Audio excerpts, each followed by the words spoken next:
Olá! A nossa análise de hoje mergulha numa conexão que, assim, à primeira vista parece impossível. Nós temos em mãos duas obras de arte, olha só, um desenho feito em 1768, na América colonial, e uma pintura de 1939, da Europa às vésperas da Segunda Guerra Mundial. Elas não poderiam ser mais distantes no tempo e no espaço. As nossas fontes são trechos de uma discussão com especialistas dos museus de arte de Harvard, incluindo o Dr. Ethan Lasser. E a nossa missão aqui é entender como eles defendem que essas duas peças que parecem não ter relação nenhuma, na verdade mantêm um diálogo visual, um diálogo temático profundo, o que poderia unir uma documentação da Nova Inglaterra a uma obra modernista europeia. Bom, vamos desvendar esse mistério. Então, a discussão dos especialistas começa com uma pergunta que parece bem direta, sabe? Com o que a gente pode comparar o desenho da Dighton Rock, aquele feito por um sujeito chamado Sewall lá em 1768. É basicamente um desenho de inscrições nativas americanas que foram encontradas numa rocha. Certo, então a primeira coisa que me vem à cabeça é comparar com outras obras de 1768, talvez outros desenhos coloniais, mapas da época. Foi essa a direção que eles seguiram? Pois é, seria o esperado. Mas a análise do Dr. Lasser vai para um lugar totalmente diferente e, francamente, muito mais ousado. Ele argumenta que a obra que mais se parece com o desenho de Sewall não é do século XVIII. É uma pintura de 1939 chamada Hot Pursuit, ou Perseguição Intensa, do grande artista modernista Paul Klee. Espera um pouco. Paul Klee, o mestre suíço-alemão da Bauhaus. A gente está falando de uma ponte de quase 200 anos e um oceano de distância. Isso parece improvável. Como é que essas duas imagens podem se conectar? O que há de tão parecido nelas, visualmente? É aí que a análise fica fascinante. As semelhanças formais são muito específicas, não é algo vago, entende? Para começar, nas duas obras, ali no quadrante inferior direito, existe a figura de um mamífero que, segundo o Dr. Lasser, é quase exatamente a mesma criatura. Quase exatamente a mesma? Nossa, isso é muito específico para ser coincidência. Não é só um animal genérico, então. É uma forma particular que se repete. Isso nos obriga a perguntar: será que o Klee poderia, de alguma forma, ter visto o desenho do Sewall? Ou estamos falando de algo mais universal, um arquétipo que surge em certos momentos? Essa é a grande questão que paira sobre toda a discussão. E a conexão visual não para por aí. O estilo dos dois é descrito como linear e plano. Nenhum dos dois artistas está tentando criar uma ilusão de profundidade, de um espaço tridimensional. Eles usam a linha para definir as formas de um jeito muito direto, quase como um pictograma ou um desenho técnico. Entendi. Então é mais como um mapa de ideias do que uma fotografia do mundo real. Não tem aquela preocupação com o realismo, com luz e sombra, mas sim com a informação contida na linha, no símbolo. Exatamente. E para reforçar essa ponte estilística, os dois trabalhos apresentam figuras que são descritas como caricaturadas. A forma como eles representam seres humanos e animais é simplificada, estilizada, fugindo de uma representação fiel. Então, quando você junta tudo, a criatura específica, o estilo linear e plano, as figuras caricaturadas, a semelhança se torna inegável. Ok, visualmente a conexão é inegável, quase assustadora, mas isso ainda poderia ser só uma coincidência bizarra, um acaso estético. O que me intriga é, existe algo mais profundo aqui? Alguma coisa no contexto dessas obras que as une de verdade? Sim, e é aí que a análise sai da forma e entra na história. O Dr. Lasser aponta algo curioso. O desenho de Sewall, para a época, 1768, já parecia meio fora de época. A estética dele não se encaixava perfeitamente com os retratos realistas ou as paisagens que dominavam a arte colonial. Ele já tinha um pé fora do seu tempo. É como se a obra já estivesse flutuando à espera de encontrar seu par em outra era. Isso facilita a conexão com o modernismo, então? Mas e o contexto histórico? O que estava acontecendo nesses dois momentos? E aqui a afinidade se torna impressionante.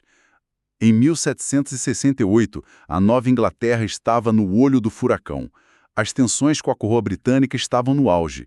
Era a calmaria tensa antes da tempestade da Revolução Americana, uma sociedade à beira do colapso e da reinvenção. E a Europa em 1939? Nossa, nem precisa de muita explicação. A Alemanha nazista já tinha anexado a Áustria, a Tchecoslováquia. O mundo estava aprendendo a respiração à beira da Segunda Guerra Mundial. Dois mundos à beira do abismo. Exatamente. A gente tem dois artistas em dois continentes, em duas épocas diferentes, mas os dois criando em culturas prestes a mergulhar na guerra e na incerteza total.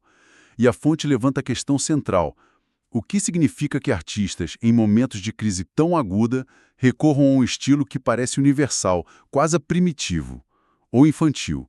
É uma fuga? Um protesto? Essa ideia do artista voltando a um estilo que na época podia ser visto como rabisco, justo em tempos de crise, é fascinante.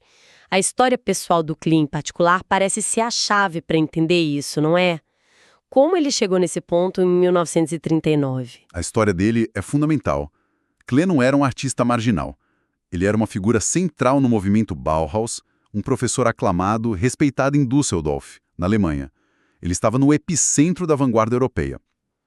E então, em 1933, o mundo dele desmorona. Com a ascensão do nazismo. Exatamente.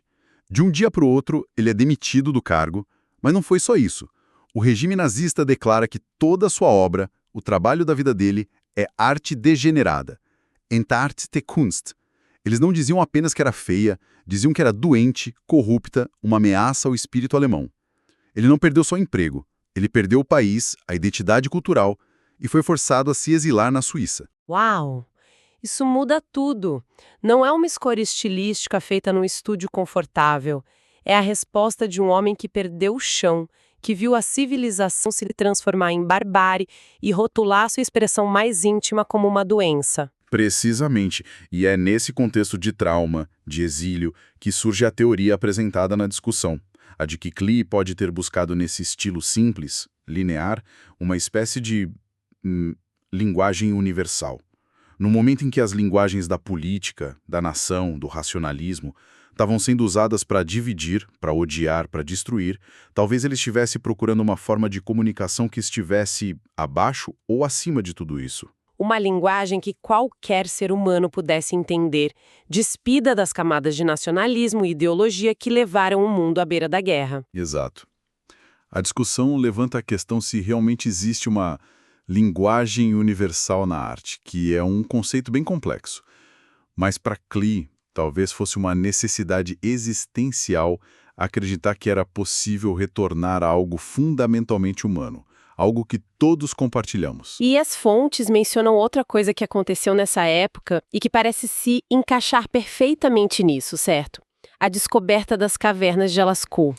Sim, e essa conexão é poderosa. Pensa no impacto disso. Na mesma época em que o mundo moderno, com toda a sua tecnologia e sofisticação, estava prestes a se autodestruir na guerra mais sangrenta da história, a humanidade redescobria as suas primeiras imagens. As pinturas feitas por nossos ancestrais há 17 mil anos. Uau! Para um artista como Klee, vivendo o que ele estava vivendo, isso deve ter sido uma revelação. É como encontrar a certidão de nascimento da arte. Exatamente. Uma forma de arte criada antes da política, antes das nações, antes das ideologias que o exilaram. É a arte no seu estado mais puro. A teoria é que Klee não estava apenas simplificando o estilo dele. Ele estava, de forma consciente, tentando se conectar a essa tradição milenar, tentando encontrar o ponto zero da expressão humana para reconstruir o significado num mundo que o havia perdido. Toda essa história do Klee, essa busca por um significado fundamental, joga uma nova luz sobre a outra obra, o desenho de Seual. A intenção original dele era puramente científica, certo? Ele estava só documentando as inscrições da rocha para que outros pudessem estudar. Na teoria, sim. O objetivo era a transcrição, a tradução de dados de uma superfície rochosa para o papel. Mas a gente precisa olhar para como a obra foi realmente tratada e o que ela se tornou. Primeiro, o tamanho.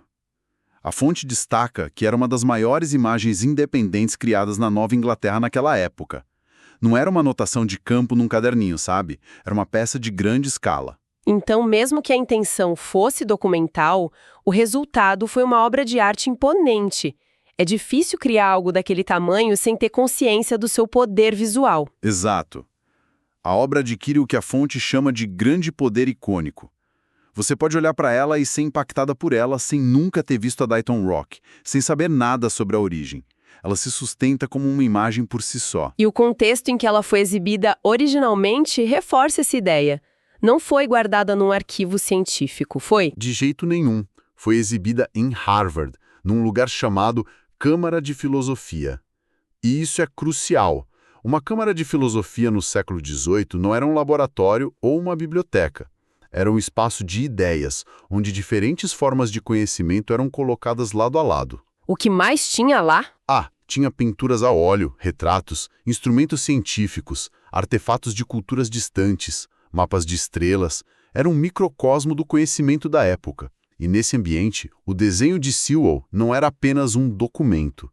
Ele estava em diálogo direto com uma pintura, um telescópio e um fóssil. Então a obra já nascia com essa identidade múltipla. Era ciência, era arte, era um artefato cultural, era uma tradução de um mundo considerado primitivo, as inscrições nativas sendo exibida no coração do saber colonial. Estava desempenhando todas essas funções ao mesmo tempo. Precisamente. Era uma imagem que cruzava as fronteiras que hoje a gente tende a manter tão separadas. E é por isso que, apesar da intenção documental, ela sempre teve esse poder icônico, essa vida própria como imagem que a torna um par tão fascinante para a pintura de Klee. Que jornada! Começamos com um desenho colonial de uma rocha, feito com um propósito aparentemente científico, e acabamos discutindo a Segunda Guerra Mundial, a perseguição nazista, a busca por uma linguagem universal na arte e a redescoberta das cavernas de Lascaux. Uma análise que conecta esses dois mundos de uma forma que eu jamais imaginaria. E a principal conclusão que os especialistas tiram disso tudo é que o ato de colocar objetos de diferentes culturas e épocas lado a lado, como no museu ou nesta análise, é muito mais do que um exercício estético de o que se parece com o quê. É uma ferramenta para gerar novas perguntas. Perguntas sobre história, sobre política, sobre a natureza da arte e da representação. Revela as histórias que essas obras só conseguem contar juntas, histórias que permaneceriam silenciosas se ficassem isoladas. E isso nos deixa com uma reflexão final, construída a partir de tudo que a gente explorou. O desenho de Sewall foi criado para traduzir e preservar inscrições que na época eram vistas por muitos colonos como primitivas. A arte de Klee, por sua vez, foi rotulada como degenerada por um regime que se via como o auge da civilização. Qual é, então, o papel da arte ao desafiar essas definições de civilizado e primitivo, especialmente em tempos de intensa agitação política e cultural? Fica a reflexão.